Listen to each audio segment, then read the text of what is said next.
Sometimes destiny doesn't tap you on the shoulder. It shines a light on you when no one's supposed to notice. Twist of Fate Radio. In the late 1960s, on a hot commercial set in Los Angeles, a young man stood quietly in the background. He wasn't the star. He wasn't even meant to be remembered. His job was simple: walk across the frame, smile, and stay out of the way of the real action. For most, it would have been a forgettable moment. One paycheck, one fleeting appearance. But something about his presence was different. Even without lines, he carried an unmistakable energy. The director noticed it too. Every time the camera rolled, this extra, this background face, seemed to command attention. That day wasn't the beginning of his story, but it was the first time fate started to turn the camera his way. Before that small role, he'd been grinding away for years, doing bit parts, voiceovers, and small theater work around New York.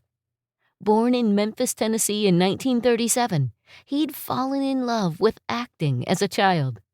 After a stint in the Air Force, he moved to Los Angeles and later to New York, chasing stage roles and scraping by however he could. He worked as a transcript clerk and even drove a cab to make rent.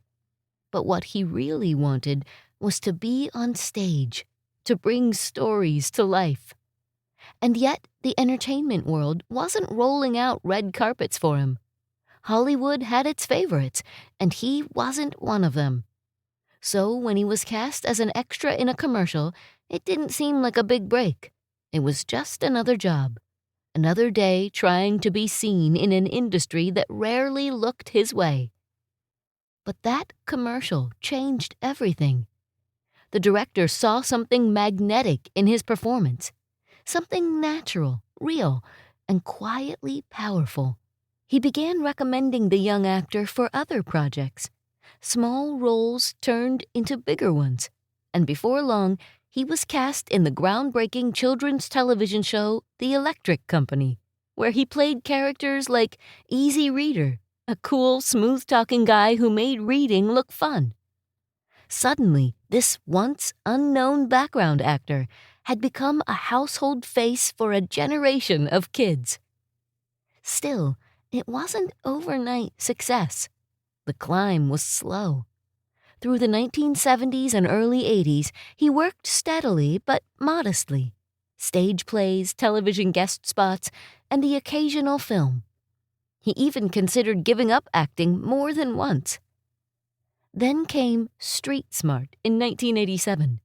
Cast as a fast-talking hustler named Fast Black, he gave a performance so captivating that it earned him his first Academy Award nomination. After decades in the shadows, he was finally recognized as one of the most commanding actors of his generation. From there, the roles grew bigger, and so did his legend. He became known for his calm strength, wise voice, and quiet authority in films like Driving Miss Daisy, Glory, The Shawshank Redemption, and $1 Million Baby. He was no longer the extra in the background. He was the voice of reason, the narrator of hope, and a living example of persistence paying off.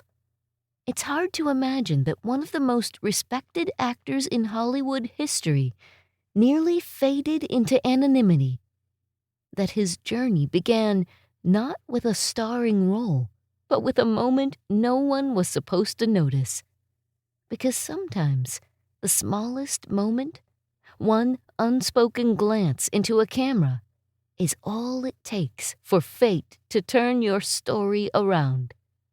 That extra who stole the scene was Morgan Freeman. This has been Twist of Fate Radio. I'm Angela Clark. Until next time, remember, sometimes the smallest choices lead to the biggest consequences. Want to explore more stories like this? Visit twistoffateradio.com. There you can read more details about this story and others like it. Plus, you can submit your own Twist of Fate story to be considered for a future episode. You never know what twist of fate is coming next.